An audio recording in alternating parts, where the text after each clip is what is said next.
Hello and welcome to the Voice of Intuition podcast.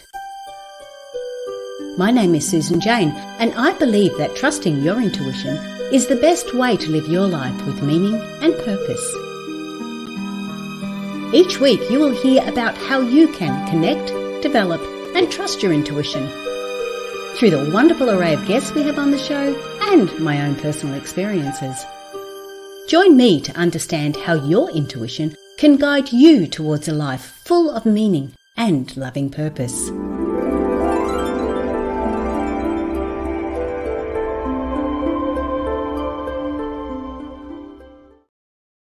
Hello and welcome to the Voice of Intuition podcast. My name is Susan Jane and I'm your host for the podcast. Now, today we are talking about our minds, our little noises that happen, our thought patterns that go on, our feelings, our voices that we get and that come through. And I'm really excited about this because we're going to be talking to I was going to say young man, and he is a young man. We're all young at heart. A young man who has a very clear understanding of the differences, the voice in the mind, the voice in the heart, and how we can get rid of some of that chatter. Now, I know that to connect with your intuition, you need to be mindful of what is chatter, what is the good voices, what are you listening to, what are you taking on board. So it's really, really important to advance by knowing that.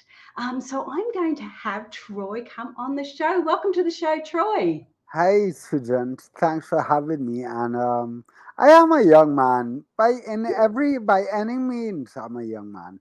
In spirit, in age. That's exactly how I felt. I thought that, Yeah. no, you are a young man. Maybe I just feel really old lately.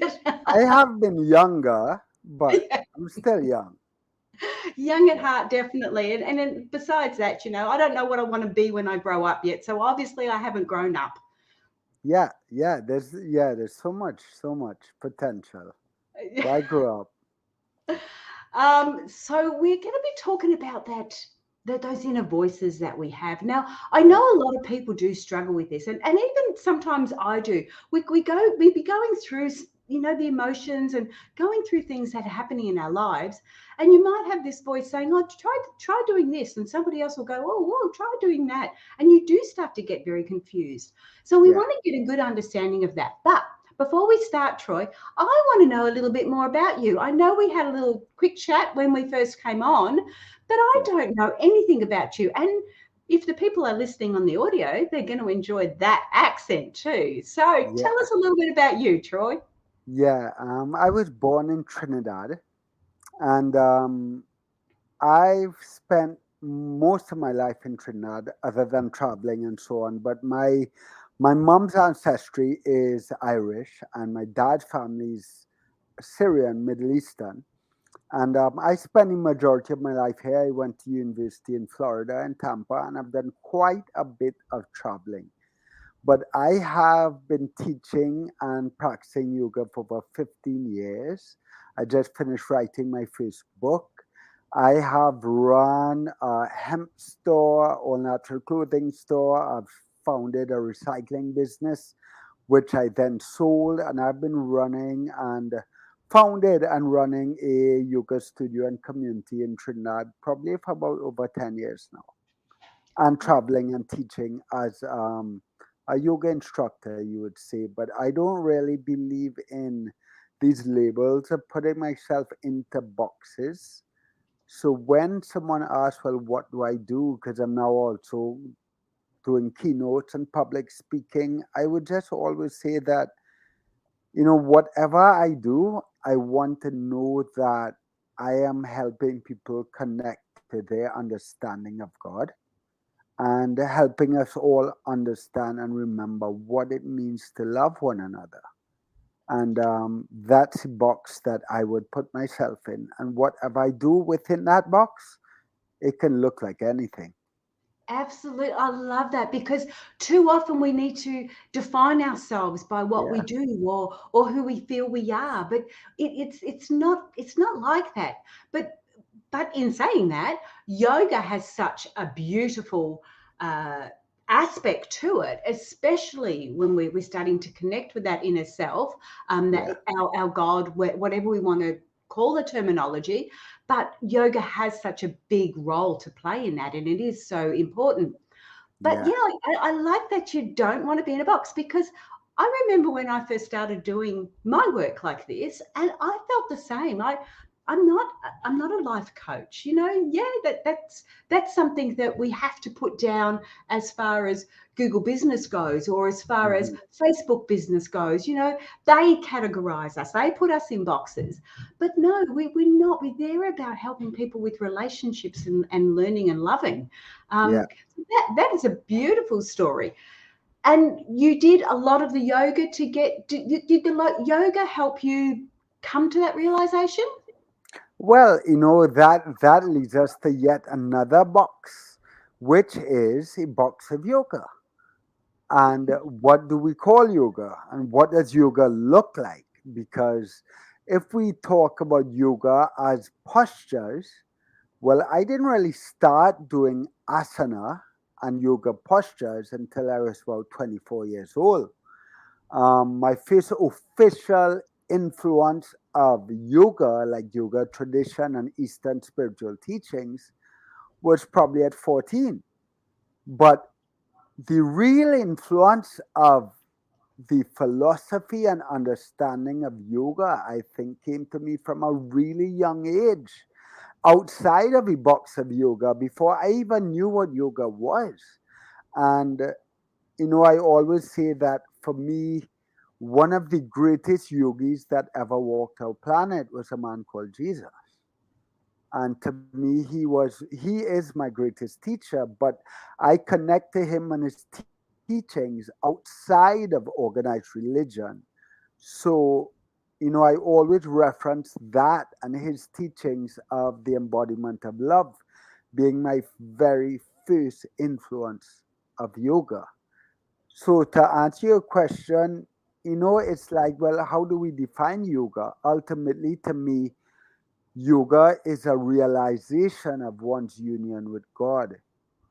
And it is a realization of this voice that speaks to all of us. The practice of yoga is the practice of quieting your mind. It's the very second teaching of the Yoga Sutras. It's Yoga Chitta Vritti Nirodha, which says that yoga is the quieting of the fluctuations of the mind. So I would have to answer yes, absolutely. The practice of yoga definitely helped me on that journey and that path. And I love how you've said that. That's fantastic. So when we're looking at it in that terminology, you're saying you're not wanting to be in a box, in a yoga box, Any in that, box. yeah, or any Yeah. box, yeah, exactly. But when we turn around, if we're saying you're not in a box, but you're actually on, that is one of the stepping stones on your path or your journey, Yeah. it starts to become a little bit more in line with where you want to be or what you want to do. Yeah. So I talk about intuition. Intuition is my little thing that I do. A yoga is Mhm. your thing you do, but it's only a stepping stone on that path to loving the self, or as your terminology, finding God, or being with one in Yeah. that aspect. So what I like about my show, or what I like try to bring forward in my show, is that we all have different stepping stones that we can use. Yeah. And for you, yoga was your main stepping stone, your way of really coming in and connecting. And that's really amazing. So tell us a little bit more about, okay, I want to understand the voices. So you're referring Good. to the two types of voices. Yeah. I need to get an understanding of those two types of voices, and I want some examples of the two types of voices so people can really connect and get that understanding of it. Yeah. Absolutely. So, and I know you can relate, or anybody can relate. We have different words for different things. And, when you talk about, or when someone talks about intuition, to me, intuition is what I refer to as the voice of the heart. And to me, the heart, think of the heart as like an antenna that is tuned to the frequency of God. That's what I believe intuition is. Intuition is a divine voice. It's a voice of spirit that guides each and every single individual. We often hear people speak about all these stories about hundreds of years ago and all these spiritual texts and scriptures where God spoke or divinity spoke to humans. And I don't think God ever stopped speaking to us. I think we just stopped listening. And Yes. we stopped listening because the voices of our mind got so loud, so loud. But before I get on to the voice of the mind, just to clarify, I believe that the voice of the heart, or what I would call intuition, is the voice of spirit. That is the voice of God. That's the voice of divinity that guides each and every individual. Now, when I talk about the voices of a mind, the voices of a mind to me are what I call egoic voices. Now, those voices are driven by identity, and they are concerned with how I show up in the world. What is the listener right now thinking about what I am saying? How is society going to respond to what I do or what I say? What is my place in the world? Am I going to be successful? I'm going to make money. All these things that revolve around our individual identity and our individual place in the world. Anything that surrounds that is an egoic voice. It's a voice that is concerned about past. It's a voice that concerned about the future. It is a voice that is always worried about what people think, what people say, and how we will be perceived. This is an egoic voice. Now, as I'm sure the listener can relate, every individual has these egoic voices. Call them the voices of the mind. But here's the thing is I don't only have my egoic voices to navigate. I also have everyone else's. Because I grew up in a world, or we all grew up in a world, where society tries to tell us who we should be, how we should dress, and what box we should put ourselves into. And I'm sure we all have friends and family that try to tell us what we should do and give us advice as to what we should say, we should do, and essentially who we should be. So they are our own voices of the mind, and then there's everyone else's voices of the mind and their perceptions of who we should be. So there are two different kinds of voices of the mind. Does that make sense? Yes, absolutely. So we've got our inner voices of our mind, and then we've got that external voices that is coming from someone else. Or Exactly. our almost our beliefs that that's what they want me to do, or that's what they should be. Yeah, and it's those Exactly. voices. But you know what I really liked about that, Troy, before you go any further? Yeah. I really like the idea that you said if it's from the past, thoughts about the past, or Mhm. thoughts about the future, then it's of the voice of the mind. It's an egoic voice. I Yeah. really that is really clear to get an understanding of that. Yeah. Sorry, now you keep talking because I love this. Yeah. Because the voice of the mind, of course, and how I often describe it, this might be getting into something completely different, but I like to talk about what I call the identity crisis of humanity. And that identity crisis is connected to mind because it tells me that I am an individual and it makes me separate from everything else around me. Now that's what drives the mind, right? And the mind is concerned with my preservation. It is concerned with my safety, which is why it always wants to be sure that my choices and my decisions keep me safe and meet my needs and desires. We always hear about people say, live in the present, live in the moment, but I don't often think we understand in its fullness what that means. To live in the present moment, it means that no past or future exists. It means that your mind has to be absolutely present in this moment. And funny enough, is that in this moment, right now, is the only place where you can hear a voice of the heart. It's the only place where you can hear the voice of God. The voice of God, intuition, cannot speak to you in the past, and it cannot speak to you in the moment that comes next. The only time you can hear, dial into your real intuition is in this absolute moment right now.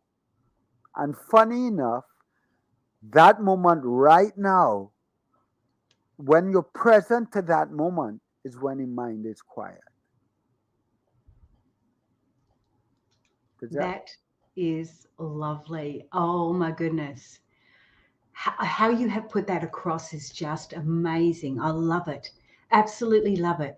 Any other time, yeah, it's all happening, but you can only hear the heart when you are present and here and now, right here and now. Yeah. And that's So the, and you've got to tune into it. You really have to be there. You have to be mindful of it, yeah, mindful of the heart. That does, yeah, you yeah, know what I mean. Yeah, I love that. Okay, so we're going through that. So you've got an understanding of that. We've got to be mindful. We've got to be in the present to really focus on the heart voices, right. our voices coming from the heart, for want of another word. Or to hear it. Yeah, yeah. And a lot of people say we've got to stop the voices in our head, but the voices in our head aren't necessarily bad. They can just take over, can't they?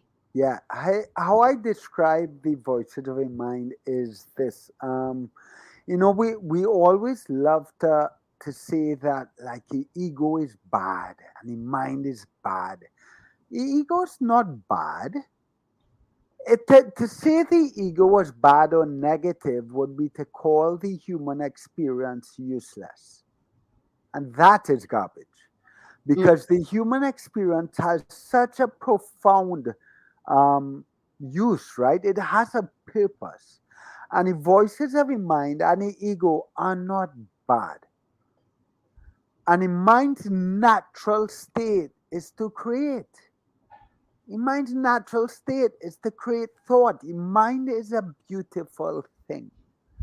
But how I describe a mind, I just today I was explaining to someone, I describe your mind. Think of your mind as like an eternal partner. It's an eternal marriage.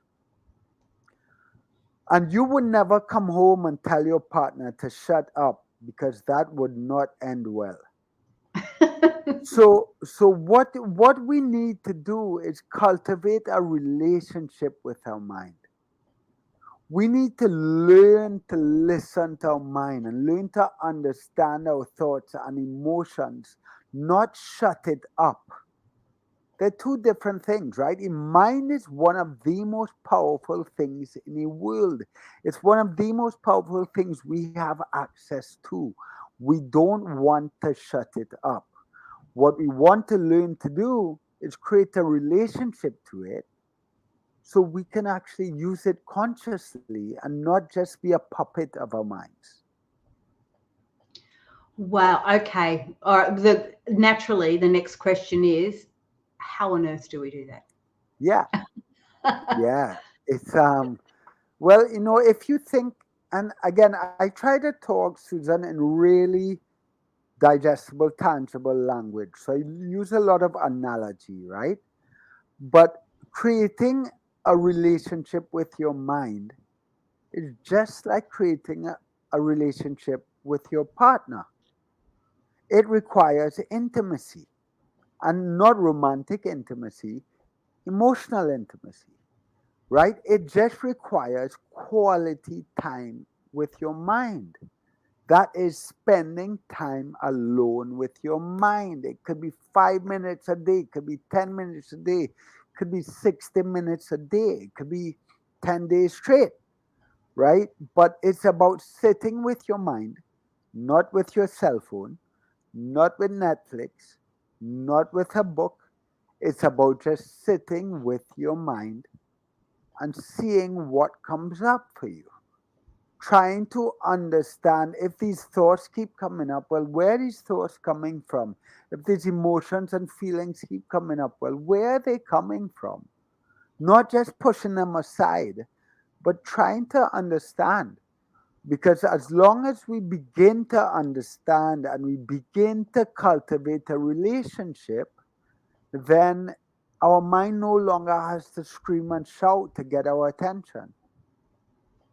Right. And when you've said that, well, when you're talking about having those emotions sort of coming up, you are engaging that mind again. You're engaging that logical mind to get an understanding of it. So you're turning it, or not turning it off, you're slowing it down to allow that emotion to come through, or allow those thoughts to come through. And then you're going, okay, now engage. Yeah, Let's find out. Let's get an understanding of where it is, instead of yeah, just, like you say, pushing it aside. yeah, Because we can stop, we can go into a type of meditation, allow these thoughts to come through, and then go, oh my goodness, I'm out of here. I don't want, push it away. Let's stop. yeah, But it's not. It's about engaging, still engaging the mind, then to get a better understanding of it. yeah, And yeah. Think of it like Susan. I don't know if you're married, um, but for whoever is or anybody in a relationship, it's like the very first step of any conversation or any dialogue is listening. yes, yeah. So that's the first step to creating a relationship with your mind is listening to what comes up. That exactly right. Yeah. Yeah, Before we go any further, Troy, too, I just want to let the listeners know that they can connect with you at troyhadeed.com. So how we spell your name is Troy, Troy, which is pretty easy, but Hadeed is yeah, HADEED.com. So you can yeah, connect with Troy there. Now, Troy, what you're talking about, to me, is very much like meditation. Okay, yeah, it's what I would do is the meditation, and that's what I yeah, class it as. And I know that we can do lots of different types of meditation. And you've used yoga as one of your type of meditation as well. yeah, I tend to refer to a lot of meditation as passive or active. And yeah, I see yoga in my yoga experiences as active in the stance that you do, in the poses that you do, but yeah, I also see it as very, very passive when we go back to at the end, and you relax and you do another meditation in yeah, that context. So I see all that happening. Um, can you give us a little bit more of an understanding of, so we've got the meditation, we've got that understanding of how you work with yoga, because that's your expertise as well, yeah, how you work with yoga to help this meditation come through, for the benefit of the listeners, because they may just see yoga as stretching, or yeah, yeah, poses, which yeah. we often, because you see these amazing poses, you'd sort of go, whoa, I won't be able to do that. But I know it's different to that. Yeah, and it's practice of yoga has, there's so many different approaches and styles of practice. And it's been kind of washed through this whole commercial filter. So people have all these different ideas of what yoga is and how yoga comes through. So what I teach what somebody would call asana or postures. And I teach a style of asana practice called Vinyasa Yoga, which generally is the linking of postures together with breath, right? But even Vinyasa in the world today, if you look at the majority of Vinyasa Yoga, it's very disconnected. It's very fast. And it looks almost aerobic, right? And I always tell people that yoga should look more like Tai Chi than it does aerobics. Yep. So when I teach or practice yoga, what I encourage people to do is, if you can imagine this, I once had a teacher say to me, I did one class with him, and he said something that stuck with me forever. And he was teaching a meditation class, but I took it and I applied it to asana, vinyasa yoga. And he said to me, he said, move with so much grace that you don't disturb the air around you. Oh. And Mm. that to me is the ultimate embodiment of union or yoga, right? So, what I try to get practitioners to understand is that when we step on our yoga mat, yoga is not just these postures, but it's also a space in between the postures. That space in which you come into a posture and come out of a posture, all of that is your yoga practice. If I decide to fix my clothes or scratch my head or pick my nose, all of that is my yoga practice. And a practice of yoga is about intention. They say that a breath is a vehicle upon which a body and a mind merge, right? That's one of the teachings of yoga, is that when a mind is present is when it is focused on the breath completely. So that every movement I make is in complete synchronicity with breath. And then that breath needs to be done in a way that is intentional and intimate. So, for instance, if I were to clap my hands, right, I could do this. That would be fast and disconnected. Or I can do this and slowly and intentionally bring my hands together, right? And it is about making this practice of yoga a meditation. It is about making it a moving meditation in which that mind has to be focused. Your mind has to be concentrated on breath. Because if your mind is not concentrated on breath, then your mind is going to run to everywhere it could possibly go. So to me, the practice of asana, if practiced in a very intentional way, is mind training. It is training the mind. It is cultivating a relationship with the mind and the breath. And when we cultivate this relationship with the mind and the breath on our little yoga mat, that gives us the tools to live and embody yoga in our lives. And that's where practice really matters. Wow. And how often would you do that? I mean, obviously you're a yoga teacher, but how often would you suggest people do that? Like start to, look for a yoga studio around them or start to do this for themselves. How many times a week? How often would it take to start getting that lovely relationship with the mind? Well, I would say every day. When I'm asked that question, Susan, it kind of seems like an odd question sometimes, because to me, that's like asking me, if you have a lover and you have an eternal partner, how much days a week do you want to see them? Or how much days a week do you want to talk to them? Or Yeah. for me, it's like, if you're going to pray, how much days a week are you going to pray? Well, I'm going to pray every day, you know?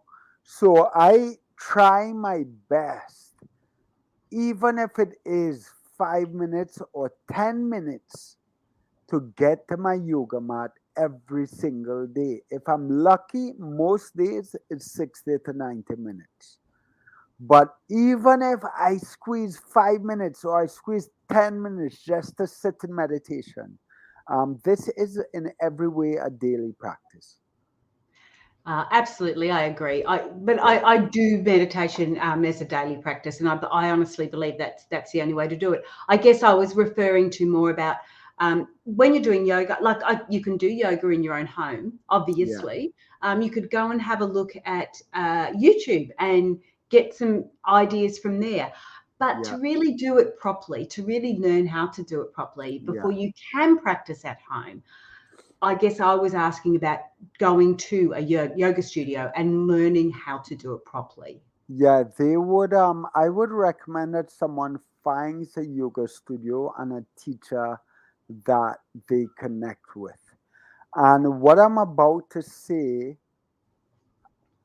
I say from a very non-judgmental place. But in the world today, not all yoga is the same. It doesn't Absolutely. all look the same. It's not all practice the same. And sometimes you could walk into a yoga studio and it could be the most disconnected practice ever.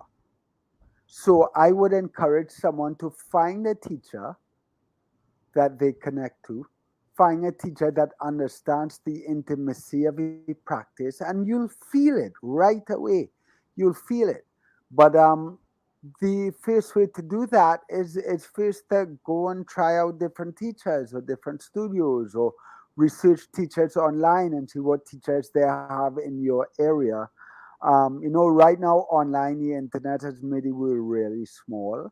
So like somebody could jump on our yoga studio platform beyondyogatv.com and practice with me. But there is nothing like a physical teacher and being in a room with a physical teacher. So that would always be what I recommend. Yes, I agree. Yeah. Yeah, I don't know, it's different when you're working in a group, when you're working with people in like a yoga studio, like you say, if you have got a good teacher, they can focus on what people are doing, what they're going through. They're really tuning in properly. And you will, like you say, you will feel that when you're working with someone. And you may need to go to a few yoga studios before you find someone that, you're connecting with. yeah, But yeah, but that's okay. That, like, you can go to one, you do not have to sign up for anything. You can go in there, have a trial run, see what it's like, and then move on from there. But yeah. when you're talking about yoga in that context, Troy, how can you tell whether you have got, now hang on, let me put it this way. I feel like I can always feel a connection with different people, so I understand that. But how can you tell? It could be a lovely person doing the yoga, but they may not be doing the right yoga for you. Yeah, How do you know that? Because I know that there is different types of yoga. I can't do the hot yoga. I don't like yeah, the heat. But I know there's different types of yoga. How do you know whether the person who is actually teaching you, apart from they may have nice energy and I like them, whether they're doing it yeah, right?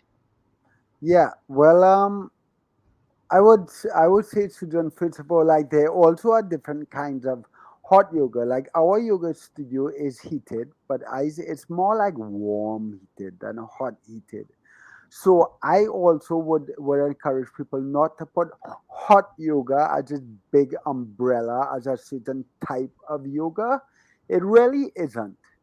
Um, there's yoga in a warm room and yoga in a hot room, and then there's Bikram yoga, which in itself is a certain style of yoga, which people often call hot yoga. What I would say to answer your question is that I would invite the practitioner to look at how it makes them feel. Because if your intention to do yoga is to lose weight or get a workout or sweat or do a handstand, then you're going to look for a certain type of yoga and connect a certain type of class. If your intention to practice yoga is to quiet your mind and deepen your relationship to your breath and come to a space of get a glimmer of peace and tranquility, well, then you have to look at how you feel when you step in a room to practice with a teacher. Does this style of yoga give you a little bit of that, even if just for a moment? Or does it just make you feel that you're doing exercise and gets you more anxious than anything else? So it's really about the practitioner to understand what is my why? What is my why, and how am I actually feeling? How does this make me feel? Oh, that's great. Thank you for that. It's a lovely explanation of it too, because I know that, I mean, I'm not in a really big city, but I know that there's lots of places that you can do these different things. And one of the reasons why people don't go and do this is because of not knowing. But when you Yeah, when you when you base it that way by going, okay, what's the why? Did you want to learn how to be more flexible? Did you want to connect with your mind? Did you want to do more of that softer style? Did you want to use the heat to allow you to lose weight, or the yeah, different aspects of it? It starts to make sense. You start to get an understanding of what you're looking for, and whether it's resonating with you or not. yeah. And I'll also say this, Susan, like, I've been teaching a long time now, and when I was just started teaching, you go through different phases of development as a teacher, as you do as an adult and a human being. And it's very easy to fall into these perceptions of what is yoga and what is not yoga and what is right yoga and what is wrong yoga. And the reality is that there are a lot of styles of yoga that have strayed from the fundamental essence of what the teaching of yoga really represents. But that doesn't make them bad, Yeah. because the different styles of yoga that meet people at different stages of their development. And I always say, like, if somebody wanted to come in my yoga class to lose weight or to find a date, like, there's no wrong reason for you to step in my room. You step in my room for whatever reason gets you there.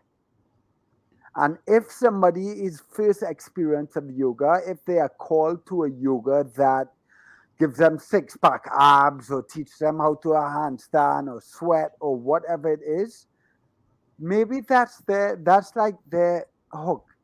That's their bait that just gets them into a room and will eventually expose them to a different avenue and understanding of what a yoga practice is. It's like just a stepping stone along their journey.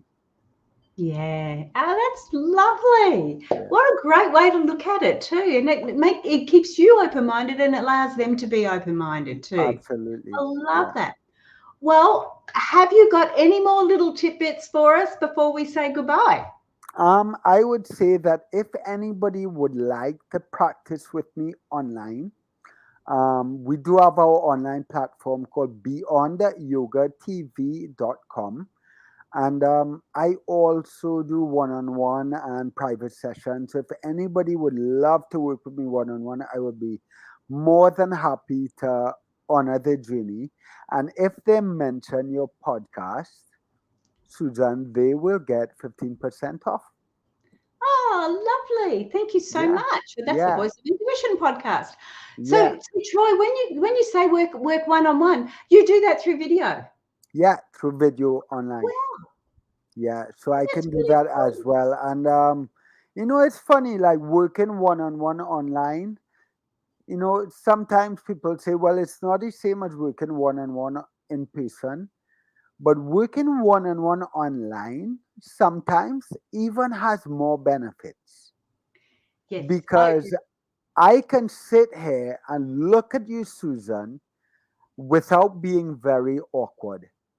Yes, Whereas yes, if me and you were in the same room and I sat and I looked at your physical body and your posture, it could make someone very uncomfortable. So online gives me the ability to do that and really speak to someone's body without making them uncomfortable as well. So there are pros and cons. There yeah, are pros and cons. absolutely. Yeah, Yeah. but the benefit is that you can do it anywhere in the world. Yeah, And absolutely. because you're from Trinidad, you're in Trinidad, so it's like, whoa, it just opens everything up. Yeah, yeah. And one tip I would also leave with listeners is this. And to go into depth of this, we might need another hour. But I will just leave them with this. Your mind is the most powerful thing you have. There's a teaching of yoga says the mind is king of everything. but breath is king of your mind. And your mind is the most powerful thing you have, but your breath is the one thing that can tame your mind. Wow, that's lovely. Yeah. Oh, and yeah, when you start thinking about it, it's yeah, wow, very deep. Thank you very much for that, Troy. That's Yeah. beautiful. Thank you for having me, Susan. It's been an Oh, absolute pleasure.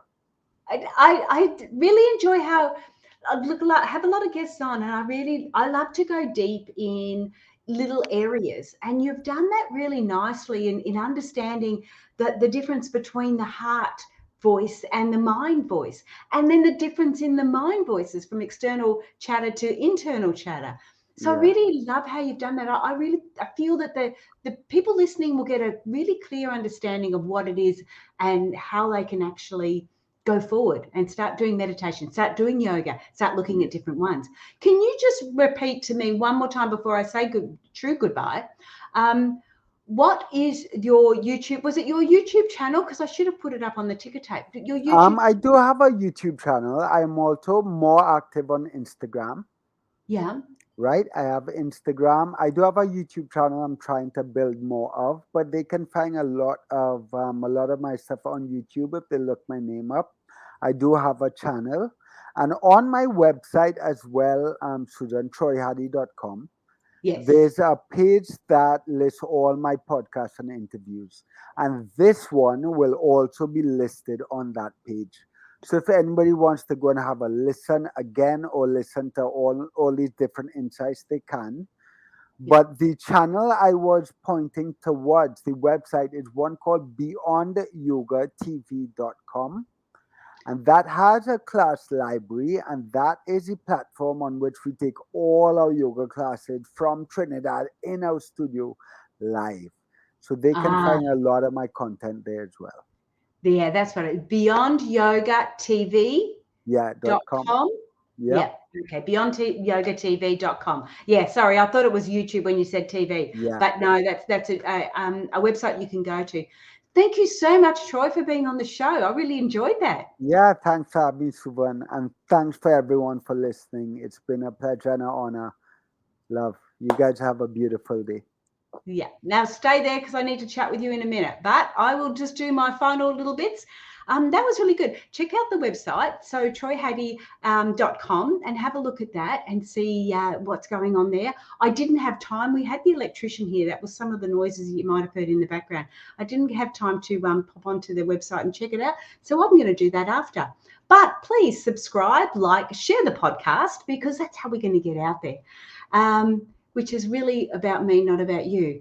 No, share, subscribe, like the podcast so everyone can enjoy the beautiful guests we have on the show. But that's me for tonight. I will say bye for now, and I will see you next week. Okay, bye for now.